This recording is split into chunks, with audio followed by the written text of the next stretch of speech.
Baik, selamat pagi sahabat MUI TV. Kita kembali bertemu dalam acara Ngopi Pagi.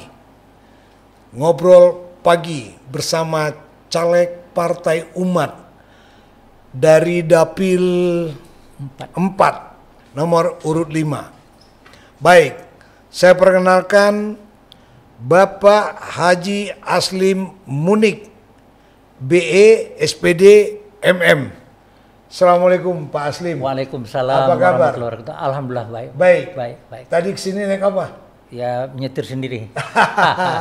Oke, kita sejenak ngobrol-ngobrol hari ini dalam acara ngopi kita. Bagaimana persiapan Pak Aslim selama musim kampanye caleg DPRD Kota Bekasi ini?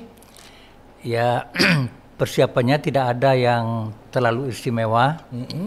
Kita berjalan sebagaimana mestinya, dengan kemampuan dan fasilitas yang kita miliki, dengan niat hanya ini beribadah kepada Allah. Mana tahu Allah berkehendak kita bisa duduk di lembaga legislatif. Kita tentu diberi amanah untuk melakukan 3 hal ya. Yang pertama itu adalah membuat regulasi atau undang-undang atau perda istilahnya.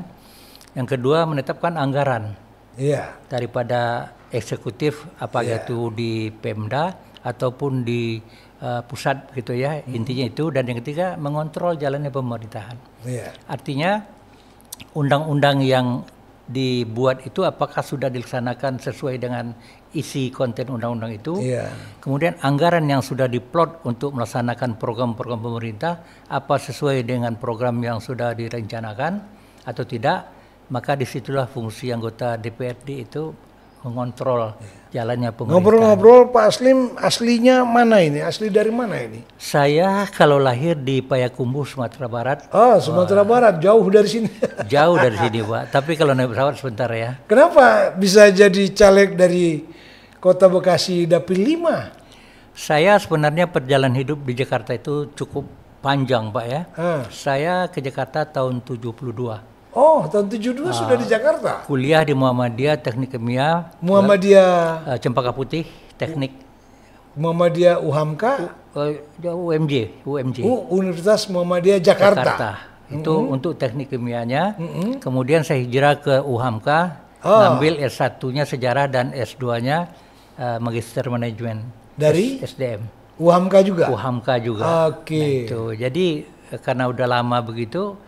Ya, saya sudah jadi penduduk di sinilah Jakarta dan Bekasi ya. Cerita sampai mencaleg, memang saya dari tahun 98 sudah ikut deklarator Partai PAN, Pak. Oh, saudara-saudara sahabat MUI TV, Pak Aslim ini ternyata sudah ikut menjadi deklarator Partai Amanat Nasional. Artinya sudah ada cikal bakal, kenapa pindah ke Partai Umat? Begini ceritanya. Sesuai dengan perjalanan sejarah perjuangan di PAN itu, Pak Amin sebagai pendiri itu adalah partai yang ideal di semenjak reformasi. Tapi setelah berjalan beberapa periode, berapa pemilu ke pemilu, ternyata ini nakodanya atau ketua PAN itu sendiri sudah melenceng ya dari arah tujuan perjuangan yang diarahkan dari Pak Amin, visi misi awal ya. Mungkin secara tekstual visi misi itu tidak berubah, tetapi dari aplikasinya sangat jauh, Pak ya. Sehingga Pak Amin setelah kongres terakhir di Sulawesi itu beliau membuat partai sendiri, Partai Umat ya. Karena saya adalah pencinta setia Pak Amin. Ya, kenapa saya mencintai beliau? Karena saya tahu track record beliau. Beliau itu orang jujur, pemberani menegakkan amar ma'ruf nahi mungkar, sehingga begitu beliau keluar dan mendirikan Partai Umat, saya pun pindah ke Partai Umat. Jadi artinya waktu di PAN dulu Bapak pernah caleg juga? Saya caleg tahun 99 untuk DPR RI. Dari Payakumbuh? Dari Partai PAN dan distrik Kota Payakumbuh. Tapi masih tinggal di Jakarta waktu itu? Masih di Jakarta. Tapi dari Payakumbuh? Dari Payakumbuh, daerah pemilihannya. Berapa kali caleg PAN? Pertama DPR RI tahun 99, yang kedua tahun 2019 kemarin. Untuk 19 masuk, 2019? Masuk saya. Oh, dari PAN juga? Dari PAN juga untuk DPRD Provinsi Sumatera Barat. Iya. Cuman sayangnya belum dapat ridho dari Allah untuk masuk ke kursi DPRD ya? Ya kan Allah mengatakan beliaulah yang memberikan kekuasaan kepada siapa yang dikehendaki dan beliau pula yang mencabut kekuasaan dari siapa yang dikehendaki. Iya. Jadi bagi saya jadi anggota legislatif atau tidak itu bukan tujuan pokok saya. Tujuan pokok saya bagaimana saya bisa berbuat kepada agama saya Islam agar nilai-nilai Islam itu bisa diberlakukan di Indonesia, walaupun kita tidak negara Islam, tapi undang-undang memungkinkan, membolehkan setiap umat berjuang dengan kepercayaan masing-masing melalui legislatif, gitu Pak. Sekarang 2024, Ya. 2019 masih di partai lama. Betul. Keikutsertaan kembali ke partai umat dasarnya apa? Keikutsertaan ya saya itu kan banyak sahabat yang dari PAN itu hijrah ke Partai Umat, komunikasi jaringan saya banyak dan saya memang waktu itu diminta juga lah ya untuk mencalonkan di Bekasi karena partai baru kan mencari calon-calon itu ya gampang-gampang susah begitu ya. Nah, akhirnya saya ikut mencalonkan diri. Ya, alhamdulillah memenuhi syarat karena kita udah terbiasa membuat persyaratan-persyaratan untuk calon anggota legislatif, Pak. Motonya apa ini? Moto untuk dari ini? partai. Iya, bukan moto Bapak masuk jadi caleg Partai Umat. Ya, moto saya amar ma'ruf nahi mungkar. Artinya saya ingin berjuang menegakkan keadilan, kemudian melawan kezaliman dan lain sebagainya, menegakkan hak itu yang kan sama gambarannya dengan ya. moto Partai Umat kan? Partai Umat Pak, dia itu lawan kezaliman, tegakkan kebenaran. Apa? Ya itu tegakkan keadilan. Keadilan. Kalau saya itu moto pribadinya amar ma'ruf nahi mungkar ya. Itu. Kemudian motivasi ikut caleg. Karena kita lihat bahwa sahabat MUI TV, Pak Aslim ini kan tidak muda lagi.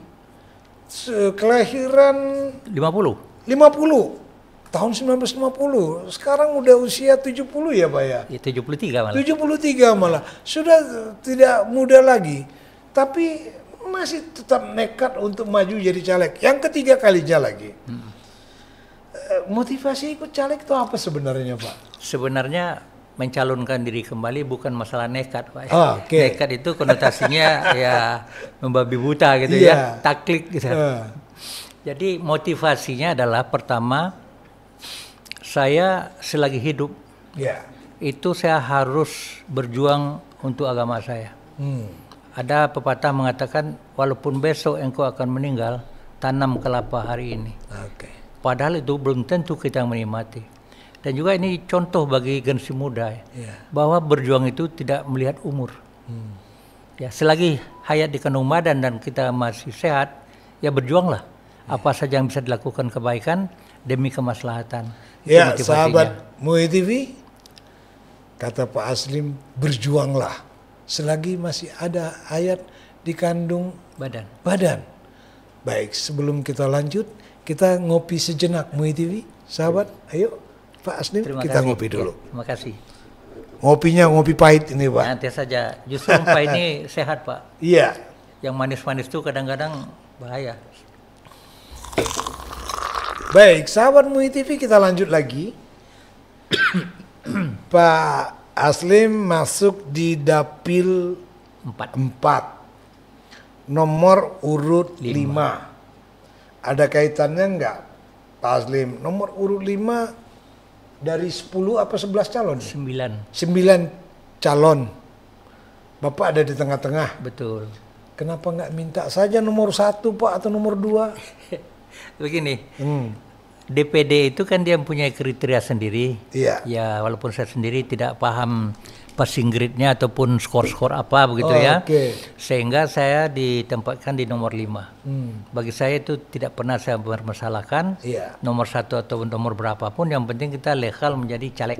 Itu satu. Dan sistem proporsional terbuka sekarang tidak melihat nomor urut, Pak. Pasti. Siapa yang terbanyak suaranya di antara yang 9 itu yang akan mewakili duduk di DPRD Kota Bekasi. Iya. Nah, begitu ya. Makanya kita punya tema adalah menang berjemaah. Oh, ya. Arti menang berjemaah ini kan biasanya kalau kita kompetitor dalam satu partai kan terjadi kadang-kadang juga kompetisi yang tidak sehat ya. Tapi kita berkomitmen di Partai Umat tidak begitu, Pak. Iya. Yang penting kita fastabiqul khairat untuk meraih suara sebanyak-banyaknya supaya Partai Umat ini bisa mendudukan minimal satu wakil di setiap dapil. Betul. Jadi kita namanya menang berjemaah. Iya. Jadi nomor tidak jadi masalah, yang penting mari kita kerja keras. Iya. Itu saja, Pak. Terus kalau dipikir-pikir untuk meraih satu kursi menang berjamaah tadi, terlepas siapapun yang masuk nantinya, Ya. langkah-langkah apa yang sudah Pak Aslim lakukan untuk meraih jumlah suara? Saya sudah banyak melakukan strategi tersendiri, Pak ya, dengan low cost politikal ya, dengan biaya murah istilah saya, karena memang kita partai duafa, Pak, calegnya yang duafa, partainya sangat idealis, sangat baik ya, bagus gitu untuk perubahan ke depan. Tapi calegnya pada duafa, idealismenya tinggi. Nah, tapi kemenangan itu diraih bukan hanya dari segi materi, Pak. Iya. Banyak caleg-caleg juga habis uangnya ratusan juta untuk DPRD kota media ataupun kabupaten begitu ya. Itu juga tidak jaminan menang. Iya. Nah, jadi strategi yang saya pakai adalah saya memperbanyak silaturahmi dari teman ke teman, orang ke orang melalui sosial media. Kemudian membawa alat peraga yang murah meriah yaitu kartu nama lengkap di situ ya. Itu untuk 30 kartu nama saja kan sudah 3.000 buah, Pak ya. Iya. Itu harganya kan hanya sekitar 30 kali 30.000, ya nggak sampai sejuta lah ya. Iya. Itu hal-hal yang sangat terjangkau. Kemudian saya suka mengadakan pertemuan-pertemuan kelompok. Iya. Atau keluarga besar, keluarga Betawi umpama gitu ya. Dia bisa mengumpulkan 20-30 orang, saya disuruh datang ya. Kita datang sosialisasikan partai tentang pemilu dan sebagainya dan kewajiban mereka sebagai konstituen begitu. Tentu kita mengeluarkan kos ya. Kos itu bukan money politik tapi biaya personal seperti ya minum-minum ngopi lah gitu ya. Makan-makan snack kecil begitu kan. Dan itu silaturahmi terjalin dengan baik. Mereka itu sangat antusias dan senang dengan dikunjungi begitu. Daripada mereka hanya melihat wajah-wajah calon di baliho, di banner begitu ya. Dia nggak kenal orangnya, nggak tahu. Menurut Bapak efektif nggak sih kalau pasang baliho, banner segala macam itu efektif nggak sekarang ini? Menurut saya tidak efektif. Walaupun ada nilainya ya, itu sosialisasi. Tapi kenapa tidak efektif? Pertama, di sepanjang jalan itu banyak sekali itu baliho bertanding mana yang lebih besar, mana yang lebih gagah begitu ya. Sehingga masyarakat lewat atau melintas di situ tidak ada perhatian melihat siapa, partai apa, karakternya seperti apa, tidak sama sekali ya. Dengan menyadari seperti itu bukan berarti saya juga tidak pernah mengadakan semacam alat peraga ya seperti bendera ada juga ya. Spanduk juga ada, tapi dengan jumlah yang sangat-sangat terbatas. Yang paling banyak saya lakukan adalah silaturahmi, pertemuan-pertemuan, diskusi, kemudian sosial media dari teman ke teman dan grup. Itu yang saya lakukan. Kalau itu terjangkau, karena Allah juga mengatakan jangan kamu melakukan sesuatu yang di luar kemampuan kamu. Betul. Allah sendiri sudah menjamin la yukallifullahu nafsan illa usaha. Kenapa Anda harus memaksakan diri kira-kira gitu ya? Jadi saya santai saja, Pak. Bukan berarti tidak berbuat, tetapi punya strategi, punya langkah sesuai kemampuan dengan keikhlasan. Oke, katakanlah di 2024 ini nanti Pak Aslim walaupun nomor 5 dapat satu tiket ke kursi dewan di Kalimalang. Langkah apa perdana yang Pak Aslim lakukan sebagai anggota dewan? Pertama, kalau saya karena pendatang baru, Pak ya, saya akan mempelajari perda-perda yang ada. Ya, di situ akan saya lihat apakah ini sesuai dengan kebutuhan masyarakat, apa sudah mengandung nilai-nilai keadilan di dalamnya yang bisa memakmurkan masyarakat, mencerdaskan kehidupan bangsa. Itu saya coba evaluasi. Nanti di rapat-rapat berikutnya untuk menelurkan undang-undang yang baru, kita sudah punya bahan mana yang perlu dikoreksi, mana yang perlu diperkuat begitu. Oke. Baik, sahabat MUI TV, kita dengar sejenak apa pesan-pesan terakhir Pak Aslim kepada sahabat MUI TV. Silakan Pak.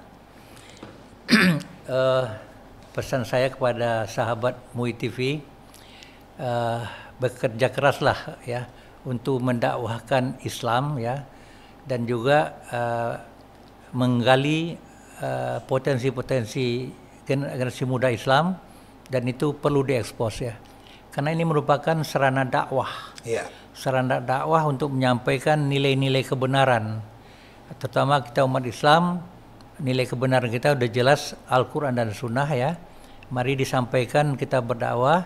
Apapun tanggapan orang, kita tetap berdakwah dengan santun, dengan bil hikmah ya, dengan hikmah.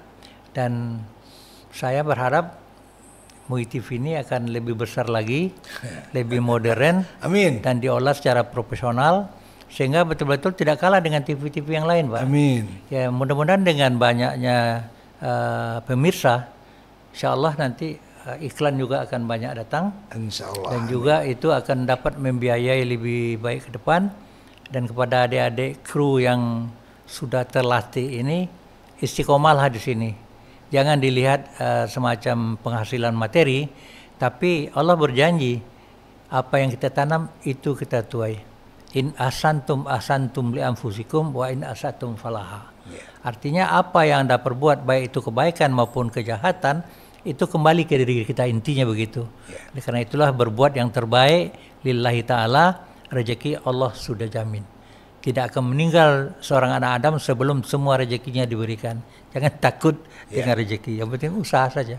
Itu pesan saya. Baik, sahabat MUI TV, demikian bincang ngopi kami bersama Pak Aslim Munik.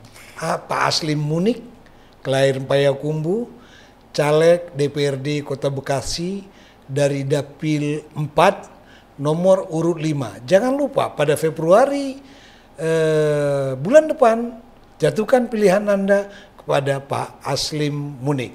Terima kasih, selamat pagi.